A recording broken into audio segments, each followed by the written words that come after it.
Good night and welcome to another edition of In Touch with me, Julia Japierre Emmanuel.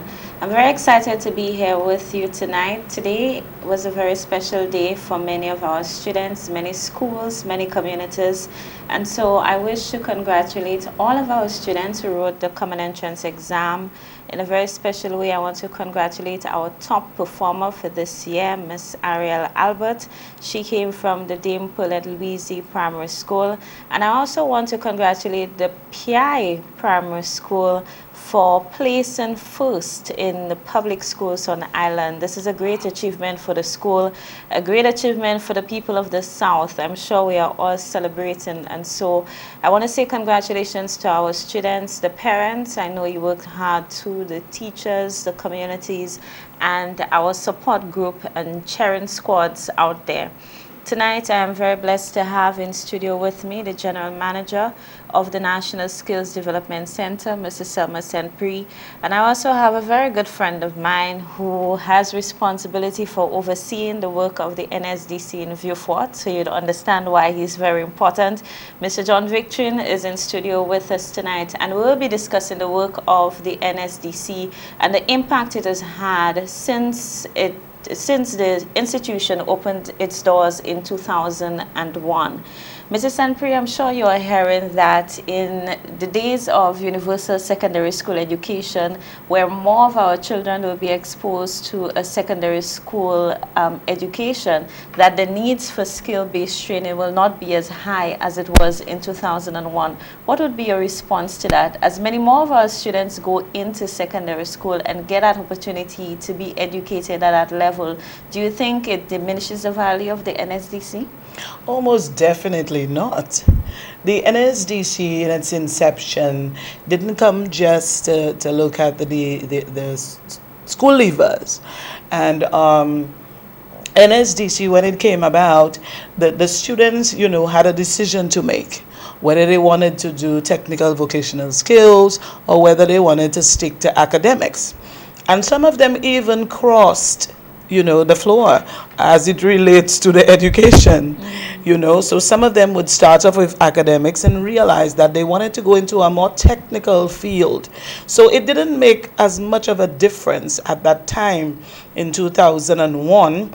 When our doors opened, we had a large number of students coming, even more than what we could have assisted, through the NSDC.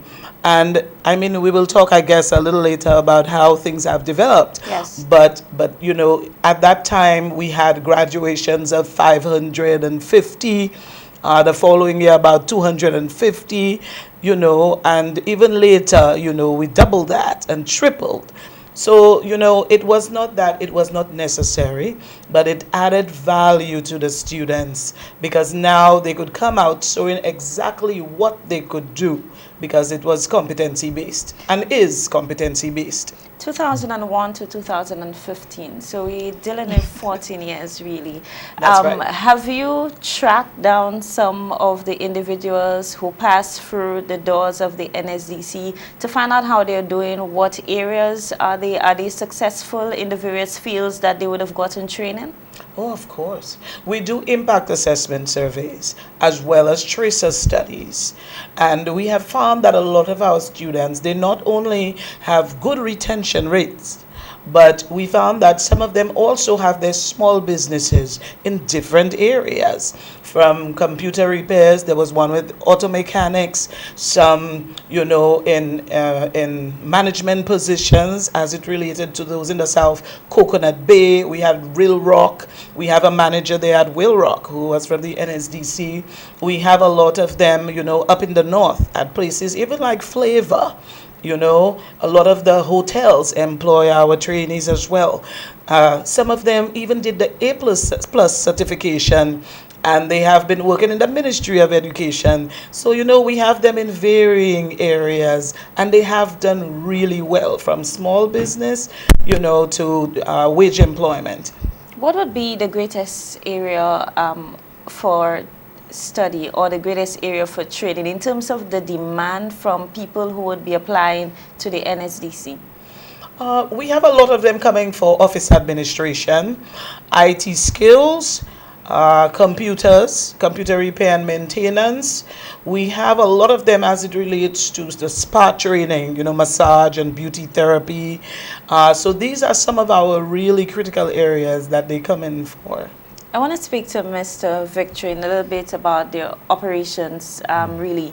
You are involved in the center in Vieux Fort, and one of the greatest criticisms of a lot of our national institutions and organizations is that they're centered in the north of the island and there is not an even distribution of resources or opportunities in the south. Nsdc has been operating in Vieux Fort for about 5 years now? No, approximately 3 years. About 3 years. What is the level of engagement between the people of the South and Nsdc? Are people coming in with an interest for participating in the program? And generally, from what areas would you find students or clients coming from? Well, definitely. The residents of the South has expressed a clear interest in participating in the programs being offered by the National Skills Development Center. Potential trainees come in on a regular basis, almost on a daily basis, to register for participation in the program. We have scheduled specific orientation sessions, and on the last Wednesday of every month, we schedule an orientation session for the Vieux Fort Center, and you find residents from the Vieux Fort North, Laborie, and Vieux Fort South come into the center to participate in these sessions. Are all of the opportunities that are available in the north available in the south, or do you offer a smaller package or more defined package of areas for study? We are now looking seriously at the approach of specializing at our various centers. So some of the areas would offer up north, while we also might offer them up down south. There might be greater focus being placed on specific areas. For example, our pasture center, you look at crop production. That is one of the areas that we offer at the pasture center because we have the facilities there. We have the greenhouse. We have the land for cultivation. So we specialize in these areas, crop production, areas such as furniture making, electrical installation at the pasture center. At the Vieux Fort Center, we look at some of the more hospitality related areas because you're aware that we have the classic restaurant at the Vieux Fort Center. So areas such as bartending, culinary arts, these are areas that we would offer at the Vieux Fort Center. I must say that I did feet massage, back massage, and so on at that center in Vieux Fort. Great. And they do a very excellent job. I want to speak about the programs and certification because this is something this is a question that comes up all the time. Yes, we are offering opportunities for training, but what can these individuals do with this certification when this program is done and they have participated in a graduation ceremony? How far can it take them? Well, I'm really excited to tell you that they can go far. We have the CARICOM vocational qualifications, Caribbean vocational qualifications, and we work in tandem with the Ministry of Education, our mother. And the certification takes you across all the OECS and Caribbean islands. Also, it is also recognized in other bigger countries because it's International Labor Organization standards that are used. So you get that certification when you come through the Nsdc. We also have our Microsoft suite. When you come in, we want most or all of our students to have that certification because now it's computer age, it's technology. Yes. So when they come in, they have to do our Microsoft suite, Excel, Word, all of that, a little bit of web page, a little bit of graphics. It does not matter what you're studying? It doesn't matter what you're studying. So when they come in, they do that. And it is a Microsoft certification, so it's from the vendor themselves. We have also worked, with some of the accountants. And our accountants, when they graduate, because we do accounting sometimes, they do get the International Association of Accountants certificate, both level 1 and level 2. So we do a lot of different certification that is portable and that will take you across to different countries. I want to speak about the support that the center provides after someone has completed a training. I know that the NSDC prides itself, in holding the hands of the graduates. I have attended one of the graduation ceremonies, for example, and you would be speaking very highly about the retention rate. So it means that students get an opportunity for experience and exposure. Oh, yes. It starts off with job attachment, like an internship. So we have training agents that work together with the training providers. What they do is that they mentor those students from the time they are in class to ensure that they really do what we set out to train them to do. So they get their soft skills and their life skills. In there it is the employability skills that would make you stay on the job and keep your job. Things like conflict resolution, how to write a resume, interview skills, how your interpersonal skills with others, even reproductive health. Because, there are some things that happen with our students and with our people where they need that softer side and that health side as well. We have to be a healthy people as it relates to our bodies. So it is really interesting how when they do that, the training agents mentor and ensure all that is done, ensure that they have the employability skills, ensure that they could do what they say they can do. There are assessments of those trainees done by assessors who are trained through the Ministry of Education, and they come in and assess them to ensure that they will be going into the working world with the skills that they say they are going into. They are placed on a job attachment between 1 month, and some projects we have it for even more months, up to 4 months sometimes, and they get ready to go into the working world of work. And after they have done that, they themselves have to be the ones to prove to these employers that they have done well.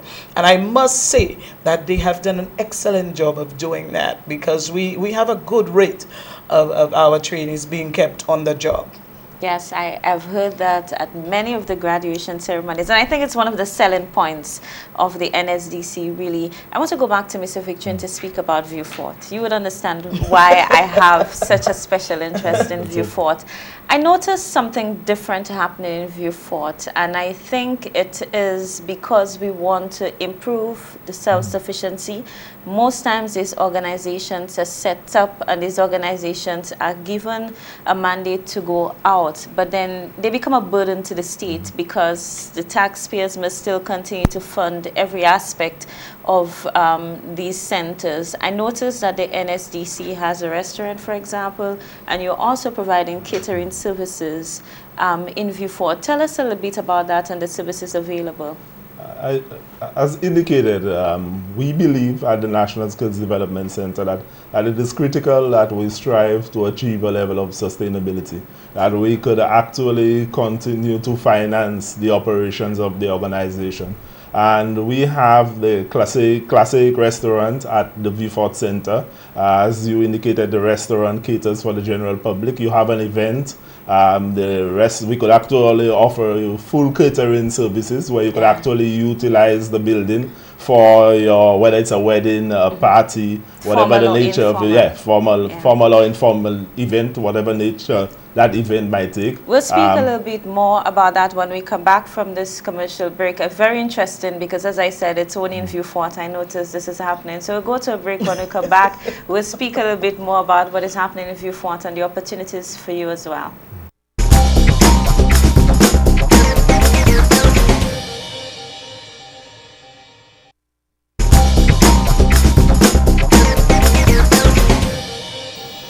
Welcome back to In Touch. I am speaking with officials from the National Skills Development Center, NSDC. You can tell that I'm very excited about this program, because this center has had a very huge impact on our community. I can tell you the stories.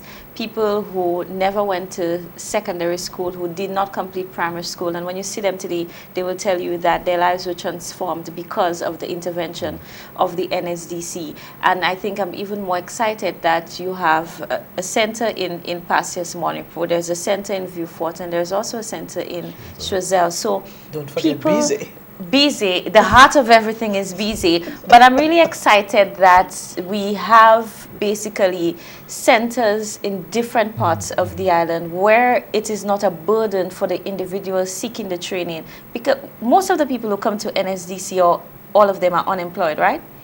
Not all. Majority of them are Majority unemployed. of them are unemployed. Seeking training so that they can become employed. Yes. So then when we look at the burden of the cost for trying to get to the programs and so on, this is what I'm very excited about, View Fort in particular.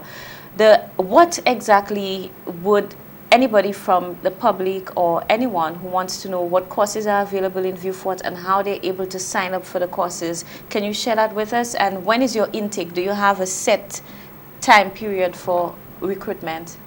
One of our challenges at the National Skills Development Center is the fact that we operate a project-based institution. We would have preferred operating on a semester basis, but we are very dependent on funding from various agencies on a project basis. And as a result, we go out to mobilize young persons. We have community outreach activities when the funding is available through a specific project. At present, the government of St. Lucia has funded 2 of our projects, the Youth Empowerment Project, which stemmed from the very successful Caribbean Youth Empowerment Project, as well as the SMILES Project, which is a Single Mothers in Life Enhancement Skills Training Project. Under the SMILES Project, at present, we offer office administration, housekeeping.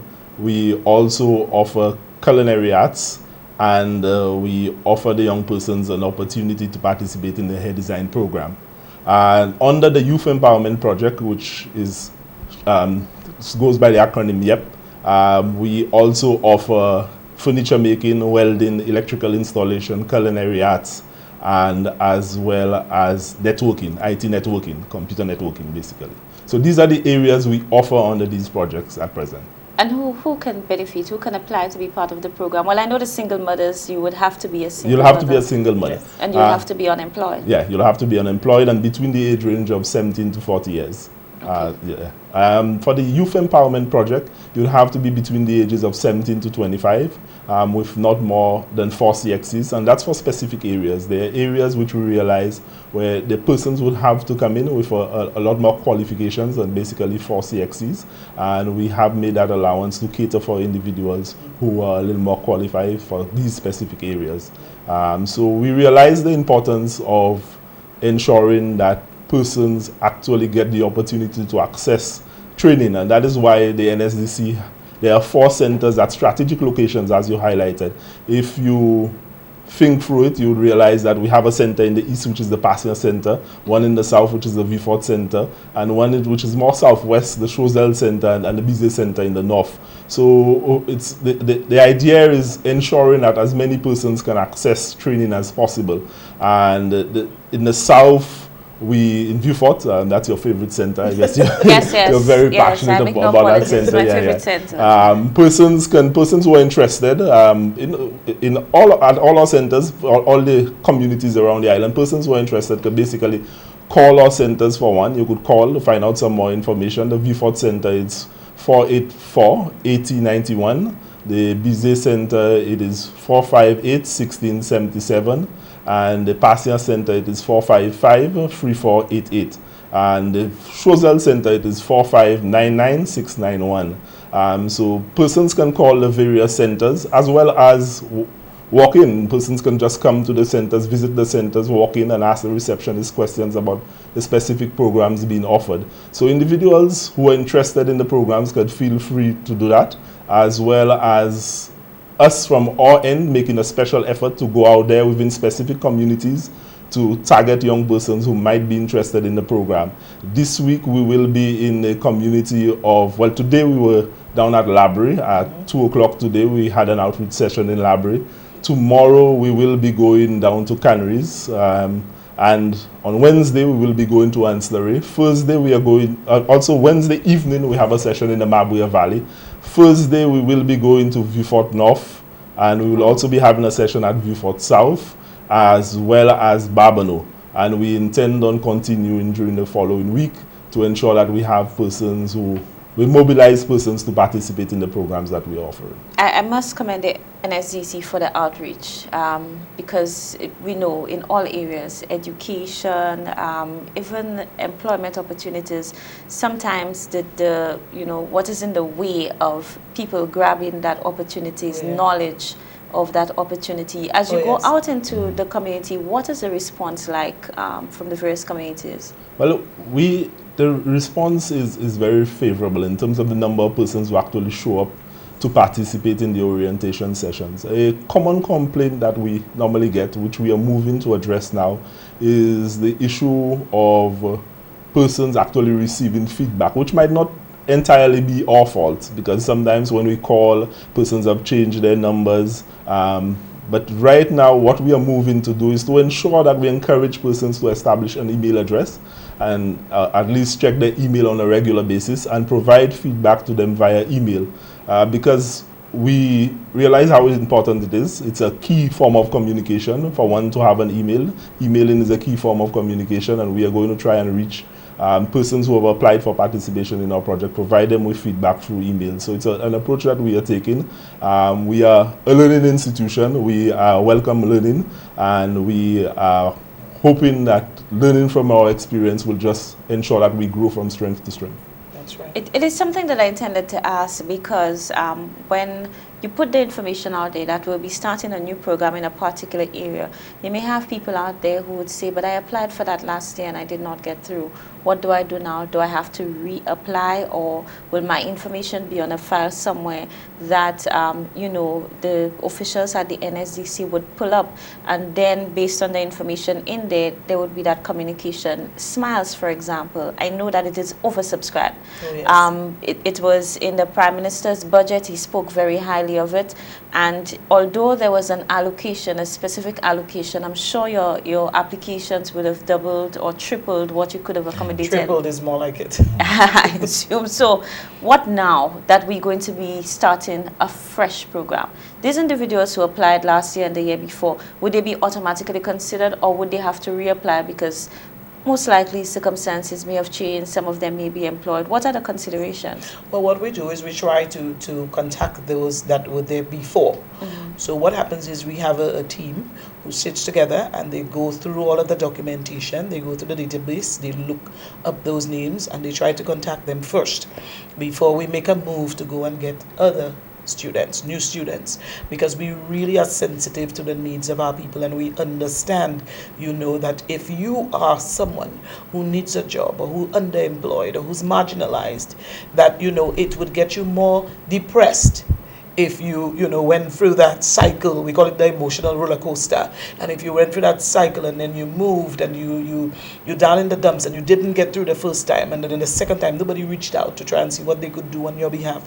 So we really make an effort to do that. And like Mr. Victor was saying, we're looking at other ways, the social media, to contact them and getting them involved, because we realize that that's the way to reach them. But we really look out for those who were there before and did not get an opportunity or a chance first. Would people be able to sign up for these programs electronically, or would they have to come into the center or call? Do you have, like through your website or so on, that people can complete an application form and get into any of the programs? We are presently embarking on a sort of rebranding process, and we are looking at establishing a fresh website. And one of the opportunities that would be available to persons who are interested in our programs is to actually apply via the website. So you complete an application form electronically, it would process it. The form would enter, the information would be entered into our database immediately. We would have that on our system. So when we are ready to have orientation, we'll be able to call that person up to come in for an orientation session. As indicated by Mrs. Sempri, one of the challenges we are faced with is the fact that we are oversubscribed on a regular basis. We are oversubscribed because of the fact that we are well aware of the high unemployment rate that we are faced with as a country. And a lot of persons resort to the National Skills Development Center because they believe that we provide the opportunity for them to access employment. Yes. And as a result, we now need to ensure, and we are feverishly working on ensuring that we secure as many projects from funding agencies out there as possible. We are working on a few more initiatives, which we believe that would be a little too early to disclose. But once it comes through, we will ensure that we inform the public of the opportunities that are available.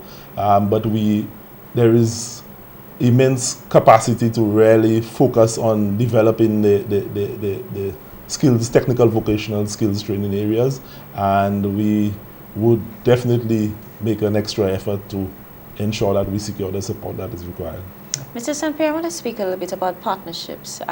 Even in this time, in this environment, one would appreciate and understand that the level of support given by central government at this time would probably not be what you would expect it to be, especially since we would be focusing in other areas of training, such as the cruise ship employment program, and so on. Can you speak of any external partners that would assist in funding training for people, or would the government of St. Lucia still be, the greatest partner that you would have to depend on at such a time to fund programs? We spoke about YEP, we spoke about SMILES. Any other programs happening right now funded by any external agencies, or are we still working on getting funding to work on some of the other areas of training? Well, as Mr. Victorine alluded a while ago, we do have these two projects, YEP and SMILES. We also have a small project that is just about to finish or finishing with UNESCO. Okay. And that program is for women, empowering women. It's called the We Project with the UNESCO. It's about 36 women. So because people always said, a lot of the women that would come would say, this is unfair to us. You said single mothers. Even if we married or we have a partner, we have problems too. We need to get skills. We need to be retooled. We need to be trained. So, that project assisted some of the women, to get involved. That doesn't mean we're forgetting our men, because you know how sensitive they get when you talk about just women. Yes. Well, Mr. Victorine would not allow us to forget them or marginalize them here. Not tonight. I'm sure. But the Youth Empowerment Project already a lot of men, because of the areas of training, and we find that a lot of men, subscribe to that. But as you were saying, we do have other initiatives that are coming soon. We do write a lot of proposals. We work hard to get other, partners outside of, because we, like you said, we really believe in not depending totally on the government of St. Lucia. So we look for new initiatives, we write proposals, and we have probably a few out there that we're waiting. We don't want to disclose, like Mr. Victorine said, but we are waiting them, and when they come out, we will your come chickens before the eggs hatch. That's correct, because we don't want to have people have very high hopes and then they be dashed. Yes, and they will be calling you tomorrow because Mr. Victorine gave all the numbers. I know, he actually did. Yes. But we really have some other initiatives that we're really working hard on, and we're looking forward, to getting positive answers. We're more positive than negative. We're really optimistic about getting on those programs on stream. So we're hoping that they will come through. But we have worked with so many others that we're looking at. We have worked with the European Union. We have worked with USAID, one of our great partners. UNESCO is one of them, and STABEX is under the European Union. We have worked with them as well. We have worked with the Caribbean Development Bank, CDB, through the PRF and BNTF, which is now the SSDF, the St. Lucia Social Development Fund. And, we have had a lot of initiatives with them, and we're looking forward to having more initiatives, hopefully soon. When we come back, we'll be speaking a little bit about partnerships with some of our local agencies, because we do realize that there are some other agencies focusing on providing employment. And as you said, the skill and retooling them would be key. So we'll speak a little bit about that, and we'll be taking your phone calls and reading some of your messages as well. Do stay in touch. We'll be right back.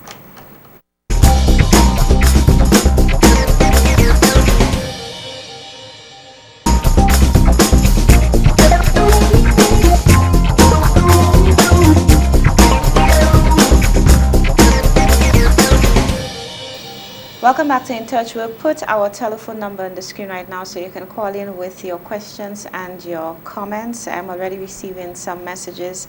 And the first one is, when will they come to Soufrière? Very interesting question. It's one of the communities that we would have to liaise with, because we have been working with been community-based organizations. We have worked with the Soufriere Regional Foundation in the past, and we would make an effort to get in touch with them and schedule a possible community outreach session in the community of Soufriere.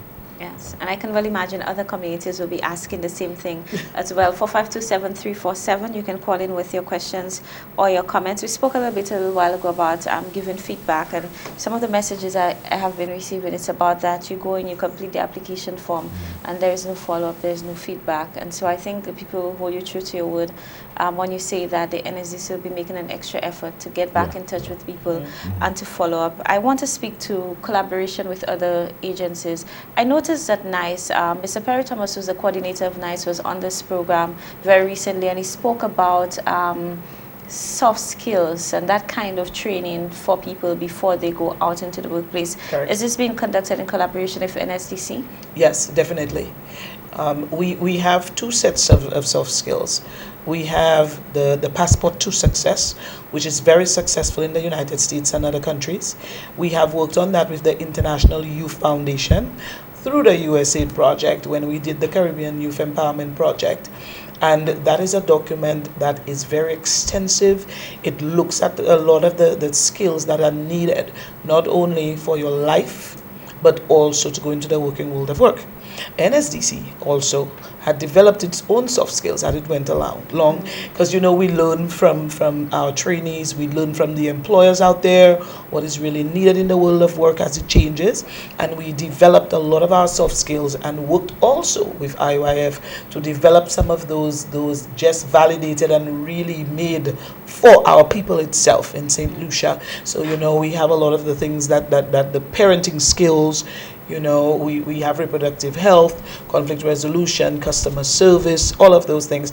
And they have exercises, and drama in the middle of them, because you have to make them do it. I'm glad it's tailored to our own conditions, because we all know we have a very special culture as a people. So. And, it is, if you just take things wholesale from other jurisdictions, it may not actually fit what we go through in the workplace on a daily basis. Not at all. So we'll go to the phone lines. We're already getting our calls. Good night, you on the air?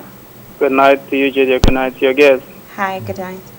I want to ask your guest, if there is anybody, right, who's on the training at Nsdc and they're having some stress-related problems, right? If Nsdc has any form of counseling to provide to this trainee so that this person can continue on the right path to finish their training. Sure, thanks for your question. Yes. Well, at the Nsdc, we have career counseling and we do have psychosocial counseling. The psychosocial counseling would be what I guess the gentleman is asking about, where, when you have those problems, you go to a counselor, those challenges, I should say. You go to a counselor, one of our counselors, you recommended to them, and they would assist you. If the challenges are way above the counselor's head, of course, we do refer them out to psychologists who, assist them as well. And in some of our projects, we do have these psychologists really ready for assistance for them as well. So we do have them. So you'd actually have people partnering with the Nsdc, and you have people through certain projects. Yes, we do have some of them partnering with us, and there are some new ones who want to come on board. Even those, those interns who come when they're finishing their masters or PhD, some of them, call us to find out if they could work with us, to do the internships and to assist us. But we do have counselors there, really qualified to assist them at this moment. And then we will try to get as many calls as possible. You can continue to call in at 452-7347. And again, I did anticipate that many persons will be asking, when are you coming to the various communities? But you did, in fact, that was a long list. And it seemed as if you'll be going around the island to recruit persons for just these two programs. Good night, you on the air? Hi, good evening. Hi, I just wanted to ask, how many people have been trained with Nsdc, and how many are self-employed? Thanks for your question, caller. Number of persons trained by Nsdc? Well, over the years, we have over 6,000 trained already with Nsdc. On a lot of our projects, I may not be able to give you a number of all of those that were self-employed and are self-employed, but up to 2010, we had 50 plus self-employed. and we are about to embark on an impact assessment survey to get the numbers, because sometimes you get numbers but they're not totally accurate. So we're working feverishly to get the right numbers. But we know for now, in our last projects, the last 3 projects, at least 20% of them who went out into the working world were self-employed. Yeah, and this has been a big question and a big issue. How do you train people to become entrepreneurs? We live in an environment where many persons seem to go to school or be trained with the expectation that they will be getting a job somewhere, and not many of us seem to be able to either to have the skill, the resources, because it does in fact in some instances require resources to start our own business. Do you give any specific support in that area, or is it simply just job attachments for those who want to move into hospitality and so on? Not just job attachments. There are many people, and some of those that I spoke about that have their own small businesses. Some of them have gone through the project. We have liaised, well, I should say collaborated with Bell Fund.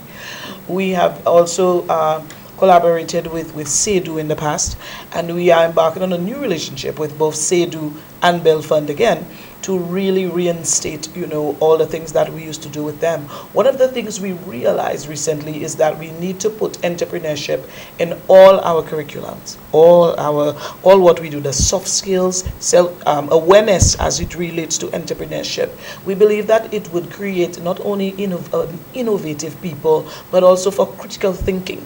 Because people believe teaching entrepreneurship, it's just you get something that shows you how to do a proposal for a small business, your business plan. But really and truly what it does, it prepares you for not only the world of work, but for how to develop your mind, how to be innovative, how to come up with new things. So we recently have put it in our soft skills. It's funny you asked that, but entrepreneurship, and we have had meetings with SEDU as well, and Belfund, so that we could work alongside. We have a youth mobile clinic through the Rotary Club of St. Lucia.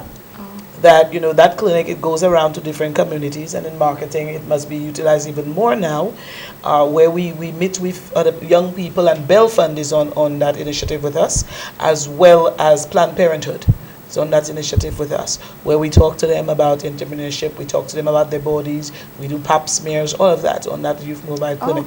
So there's a lot of other things going on with Nsdc, but we really believe in entrepreneurship. Sure. Good night, you on the air. Hey, good night, Julia, Emmanuel, and good night, Miss Tempe, and the other gentlemen. Julia, I have to just flashback when I listen to the other talk shows. And sorry for that, of complaining about so many things that are wrong in the country. Listening to those people there, I'm excited. I wish I was young again, because there are opportunities, for people to grab onto. I think if those other talk shows can just promote them a little more, then all will be all right in the country. But let me just say something about... Everyone will tell you they have a right to focus on whatever that they deem to be important. So that is true, and I would just wish they would do more positive than negative. But let me just tell you something about Ms. Sempride and this department. I must admit they are doing things with a difference. Sometimes you go to a ministry, you want something done, they tell you have to write a letter, it takes time. I can remember during the trough, we called this lady and we wanted assistance in the Viewfort area. And all of a sudden, she said, don't worry, it will happen. And it happened. Wow. The university in Viewfort wanted to cook food, to feed the displaced people. Unlike other people who tell you, no, you have to write a long letter. And I know we need to have those controls. Protocols, but, yes. She uses technology and she makes things happen. And I'm impressed with the way, when you call those people, they allow things to happen for you and help out in such a speedy way. I just want to congratulate them for the efforts and have them to keep doing what they're doing. Thank you very much. Sure. Thank you so much for that contribution. Again, we continue to take your calls at 452-7347. You can call in with your questions or your comments. And we're getting more comments about that whole issue of entrepreneurship. Good night. Thank you for calling. Hi, good evening. Hi, good evening. I wanted to ask, if somebody starts the program and for some reason they have to drop out, probably in the program, and after, say they had an emergency, they had to start and they decide to go back, do they have to start the entire program over, or are they allowed to continue? What's the process? Sure, thanks, Mr. Victor. One of the realities is you would have no guarantees that you would continue doing the same training area that you started off with. Okay. On a specific project, we might offer culinary arts maybe in the next few months. On another project, culinary arts might not be one of the training areas offered. But what would happen is if you're interested in another training area and you have gone through the pre-technical vocational training activities such as career orientation, career counseling, the behavioral interview, and soft skills, you would not have to go through that entire process, and you would start off in technical vocational training. But again, your reason for dropping out of the program must be one that the institution considers as legitimate, one that is legitimate, why you would have to, well, not necessarily, I wouldn't want to consider a dropout. Somebody dropping out of the program, but somebody cease or stopping, yes. They cease participation in the program. Tell us a little bit about the cost, because we have not spoken about the cost of some of these programs, and I'm sure that some of the programs where, for example, someone may decide that I want to do something in the culinary arts, there is a cost component to that, whether it is to the individual or to the center. So individuals who are out there who are unemployed and they're looking to develop a skill in some area and want to access, what exactly would be the cost of the program, or is it according to what is available at any point in time? Well, we offer two types of training programs. Our training programs have been categorized as one, the social programs or the free programs, free training, where the trainee would not have to pay to access training, but we also offer paid programs. Right now our focus is the South at our Southern Center because our busy center is still under renovation. I'm smiling, and yes. we are offering residents of the South an opportunity to participate in these paid programs. The last expo you attended, it was actually the skills of those individuals who participated in the programs, paid programs we offered down south. The individuals actually put their skills, their experience, what they learned on display right there at the expo. So we offer two types of programs basically at the National Skills Development Center. Indeed, and many persons are sending congratulatory messages to you, I must say, saying that you're doing a wonderful job at the center. Someone says, I'm a proud recipient of the Nsdc, did culinary arts in 2013 and graduated in 2014. Thanks Nsdc, I must say bravo, and I pray that the government keeps this program. I want to give you an opportunity to again give us the contact information, because many persons are calling for that. Apparently they did not get that. So when we come back from the break, I just want you to mention the numbers again so that individuals can get that. We'll be back and we'll be taking your calls in the final segment of the program.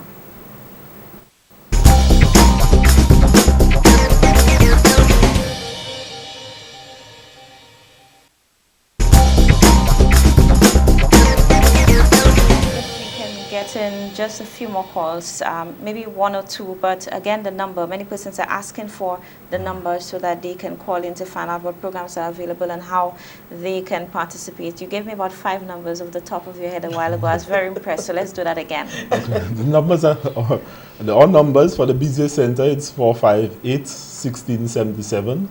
For our Passenger Center it is 455-3488. For our Viewfort Center, the number is 454-8091, and for our Choiseul Center, it is 4599691. These are the numbers to our centers. I also believe that it's very important that the listening public is aware that we, at the National Skills Development Center, what we have moved to offer now is the Caribbean Vocational Qualification, at least at level 1, which is a portable certification that one can use to move from St. Lucia and work in another island, any other CARICOM island. And the framework is equivalent to an academic framework. So one who would be qualified at level 1 would be, the qualification would be equivalent to an O-level. And you have the framework, you have level 2 being equivalent to a diploma, level 3 being equivalent to an associate degree, level 4, bachelor's, and level 5, a master craftsman would be equivalent to a master's in academia.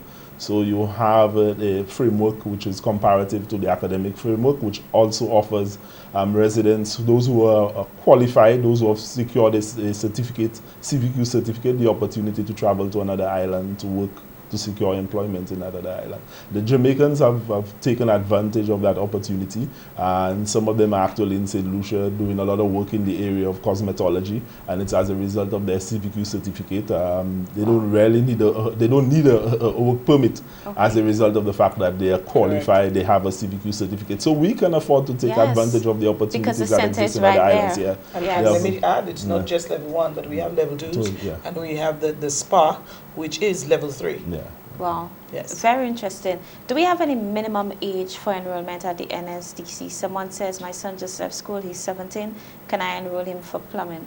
Yeah, definitely somebody at 17, but as the training area, plumbing is not one of the areas being offered at present. Okay. As I indicated earlier on, we are challenged by the fact that we are a project-based institution, and if we, as an institution, we could have secured a lot more support. And the point you made earlier on about partnership, I believe that our society should ensure that greater focus is being placed on technical vocational training, and there is need for the private sector as well as the public and the public sector to partner with the National Skills Development Center in order to ensure that we offer the young persons out there a lot more opportunities. Because one of the realities that we are faced with as an island is that there is a mismatch in relation to the qualifications of those who are unemployed to what is required by the employer. And the reality is, in order to bridge that gap, we would have to explore the possibility of offering persons more opportunities to access technical vocational training. That's correct. Yeah. Let's see if we can get in at least one more call. Good night, you on the air. Hi, good night, Judy, and good night to your guest. I just wanted to ask a quick question. Sure. The persons who you have as success stories who have trained with you, do you ever use their stories or their experience as a module for future trainees or current trainees that you have within your organization? Thank you. Good question. Thank you. One of the things we are looking at doing right now, especially with the rebranding, is to ensure that we have billboards which feature persons who have actually successful trainees on these billboards, or advertisements featuring successful trainees. We have also discussed the possibility of utilizing some of these trainees who have been successful to go out in schools that we are looking at adapting, because we realize the importance of career planning in this country. We have been to a few secondary schools, and the students really and truly are lost when it comes to their career direction. What is the career because career everybody path who is talking to them is a lawyer, is a teacher, and sometimes they do not really see the success in some of the other areas. Now, I want to just, before we end the program, I want to speak to you about people like myself, for example, employed, but wanting to develop a skill in a particular area. Can you help me? Yeah, definitely. Yes. And so it is not restricted to anyone based on your education level, based on where you work. In technical vocational education, there was that stigma, and sometimes it's still there for some people, where they believe that, it's those who failed that just go to the Nsdc. We have people from all walks of life, even people after they are finished with Sir Arthur, they come through the doors of the Nsdc to retool, to reskill, and sometimes as a passageway into, the working world, because we do assist them with, their internship as well as seeking, employment for them. So you find they come to us, to get assistance. We even have the evening classes as well, where they could come, and do an evening course, so they could have more skills, because the working world now requires that you be multi-skilled. And it's forever changing. And it's forever changing and evolving. So we're ready to help all of these people. We do assist them. But those who come in the evening time, of course, it's not very expensive, but the evening classes, there is a fee attached because they're working. And also, and that fee that they pay also assists those who do not work, and those who don't get good opportunities and are employed. So you find that, we use some of the sustainable funds to assist others that would need assistance. Do you do group projects? For example, I'm running a small business and I have 5 employees, and I notice that there is a deficiency probably in the area of work ethics. So the simple basic things that can make a working relationship in that environment so much better. would the NSDC provide support, whether it is at a fee or otherwise, to that establishment where we train the employees, you know, just to equip them with the same soft skills and so on? Do you work with companies or you work with individuals? Of course. No, not just individuals. We putting something together as we rebranding to do even more of that, but we've done some of it before. We've done some customer service, we've done behavioral interviewing and counseling, you know, with other companies previously, and we're looking to do much more of the soft skill area, especially the employability skills area, which is really needed in our workforce today. I think a little while ago somebody was, I asked you that because someone was telling me you need to go to a particular company to do to do front desk training. So I could tell you that solutions based on their own experiences with some of the companies and so on, they're suggesting areas that we can continue to... Customer service and interpersonal skills. Yes, indeed. I believe we have time for just about one more call. Someone says, I have a job but need to take some skills. I'm 38. Is it possible? Can't afford to pay because my job is a security officer. Would you be, or once you're employed, you would have to pay? Well, you would have to pay a fee once you're employed, but we would look at the situation. We have counselors who would sit with the individual to ensure, you know, that their needs you know, do not surpass what we can do for them. We really need to see what their situation is so that we could assist them. So we do not just, you know, it's not, we look at the individual on a whole and what they could afford, what they can do, but a lot of times when you're working, you would have to pay.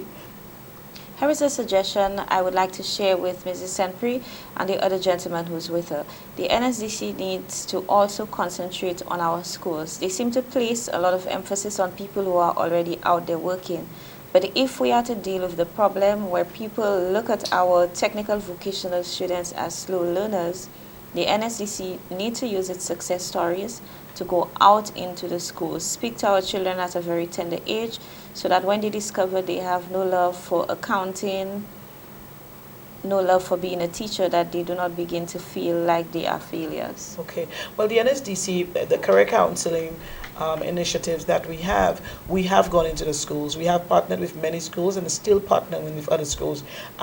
From all of these comments, I realized that we need to do it even more in depth, you know, to share, you know, all of our career counseling skills. We even have a toolkit for career counseling as well, which I think would be very helpful, that we helped work on in Trinidad. So we will be looking into it even more, because the cries out there, and NSDC was built on that cry. So yeah, we will look forward to doing much more.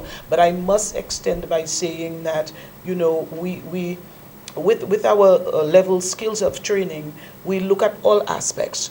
We look at the schools. We did not forget them at all. We had been working with Castries Comprehensive, and we did culinary arts with them.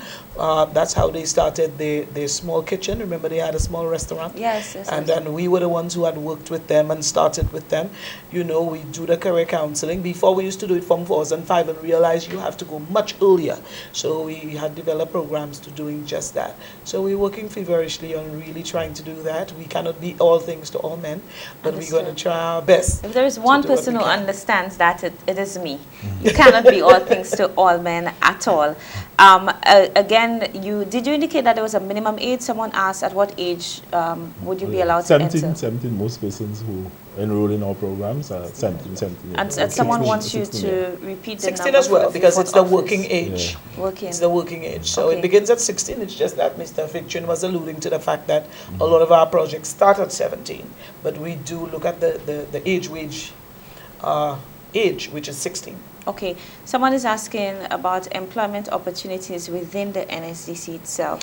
Oh, we do employ some of our training as well. We forgot to say that. We do employ some of our trainees at the NSDC. So we practice what we preach, and they do very well. My secretary was a trainee. I used to counsel before at NSDC, and we have a number of them. So, you know, we do have opportunities that we open to our trainees as well. I want to thank you so much for joining me tonight. As always, the messages continue to go on. We spoke about a minimum age. Do you have any maximum? Someone asked about that 60, just before you rush off. The age of 60. Wow, that sounds wonderful. So it doesn't matter what I'm doing after. It means I have an opportunity to be trained at NSDC. I want to thank you for being on the program tonight. Thank you for sharing. Exciting things are happening. I will stay in touch with you so that we can follow up and give information to our viewers. I want to thank all of our viewers, those of you who sent your messages, those of you who called, and those of you who just viewed so that you can get the information to pass back on to your friends, to your family, and there are opportunities for you as well. So I thank you so much. Next week, Monday, the Prime Minister, Honorable Dr. Kennedy Anthony, will be my guest. Certainly, this is not a show that you would want to miss. Good night, and do enjoy the rest of your week.